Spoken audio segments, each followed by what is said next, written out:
அம்பானி நானாகிறேன். இந்த இன்ப மகாராஜ பெற்ற புது ரோஜ எலிசபெத் ராணியின் பேத்தியே.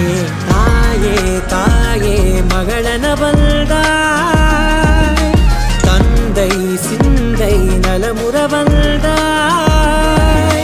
நீயே லோகம் என்று ஆனாய் பெண்ணே, என்னை ஆளும் தெய்வம் நீதான் கண்ணே. பெற்றது நானா இல்லை உன் மகனே நானம்மா.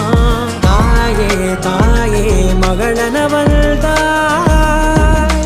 தந்தை சிந்தை நலமுற வந்தாய்.